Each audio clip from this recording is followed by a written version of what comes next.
अस्सलाम वालेकुम friends, everyday science YouTube channel की एक नई वीडियो में मैं आप लोगों को खुशामदीद कहता हूँ। 12.2 एक्सरसाइज का अगर हम 18वां सवाल देखें तो उसमें वो कहता है कि नीचे दिए गए मवाद का उज़ानी औसत मालूम करें। ये हमें ना उसने एक टेबल दिया है, इसका वो कहता है कि उज़ानी औसत मालूम करना है। तो इसमें वो बताता है कि वॉशिंग मशीन है वो 5 हैं और एक वॉशिंग मशीन की जो कीमत हज़ारों में है वो है जी 35, यानी कि एक वॉशिंग मशीन जो है वो 35,000 की है और टोटल वो 5 है। इसी तरह से हीटर का, इसी तरह से ये ना कि आप लोगों को ये एक टेबल दिया हुआ है, इस टेबल का इस्तेमाल करते हुए वो कहता है उज़ानी औसत मालूम करें। उज़ानी औसत जो है उसका जो हमारे पास फार्मूला होता है वो होता है सिग्मा डब्ल्यू एक्स बटा सिग्मा डब्ल्यू। तो ये जो डब्ल्यू होता है ये हमारे पास वेट्स होते हैं, यानी कि इनकी जो मकदार है ये हमारे पास डब्ल्यू है और ये हमारे पास एक्स है। तो ये इस फार्मूले को अगर हम देखें तो हमें चाहिए जी डब्ल्यू और डब्ल्यू एक्स दोनों। तो डब्ल्यू तो चले हम इन सब को जमा करेंगे तो हमारे पास डब्ल्यू आ जाएगा। डब्ल्यू एक्स के लिए हमें इन दोनों को मल्टीप्लाई करके एक नया कॉलम बनाना पड़ेगा। उनको जब हम जमा करेंगे तो वहाँ से हमारे पास डब्ल्यू एक्स आ जाएगा। तो इसके लिए ना हम फिर इस टेबल को कुछ इस तरीके से ना बना लेते हैं। तो ये सारी चीज़ें तो हमने ना कि वहाँ से ले आई क्वेश्चन से।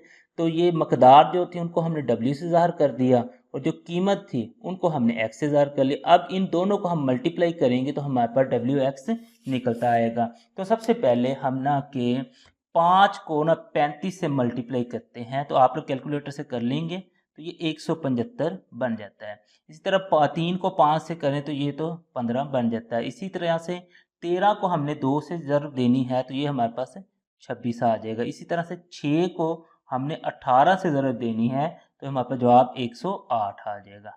है चलिए, ये डब्ल्यू एक्स निकल आया क्योंकि फार्मूले में हमारे पास था जी डब्ल्यू सिग्मा डब्ल्यू और सिग्मा डब्ल्यू एक्स। तो सिग्मा डब्ल्यू के लिए हमने इन सब को हमने ना के जमा कर लेना। 5 और 3 8, 8 और 2 हमारे पास हैं जी 10, 10 और 6 16। तो इस जो सिग्मा डब्ल्यू है वो हमारे पास 16 आ गया। इसी तरीके से हमने सिग्मा डब्ल्यू एक्स भी कर लेना है, यानी इन सब को जमा कर लेना। इन सब को जमा करने के लिए हम कैलकुलेटर का इस्तेमाल कर लेते हैं। तो हमारे पास पहले है जो 175 प्लस में है जी 15, उसके बाद है जी 26 और उसके बाद 108। इन सब को जब हम जमा करते हैं तो हमारे पास आंसर 324 आ जाता है। ये हमने इधर 324 लिख दिया। अब अगर हम देखें दोबारा से फार्मूले पर, तो फार्मूले के मुताबिक हमें डब्ल्यू एक्स चाहिए था वो हमने निकाल लिया, सिग्मा डब्ल्यू चाहिए था वो भी हमने निकाल लिया। अब हम ये सारी चीज़ें फार्मूले में पुट करते हैं तो हमारा आंसर निकल आएगा। तो सबसे पहले तो हम फार्मूला लिख देते हैं। उज़ानी औसत का जो फार्मूला है सिग्मा डब्ल्यू एक्स और बटे में हमारे पास है जी सिग्मा डब्ल्यू। तो सिग्मा डब्ल्यू एक्स जो है वो 324 है और जो सिग्मा डब्ल्यू है वो हमारे पास है जी 16। अब 324 को 16 पे जब हम डिवाइड करेंगे तो हमारे पास इसका आंसर आ जाएगा। उसके लिए हम कैलकुलेटर का इस्तेमाल कर लेते हैं जी।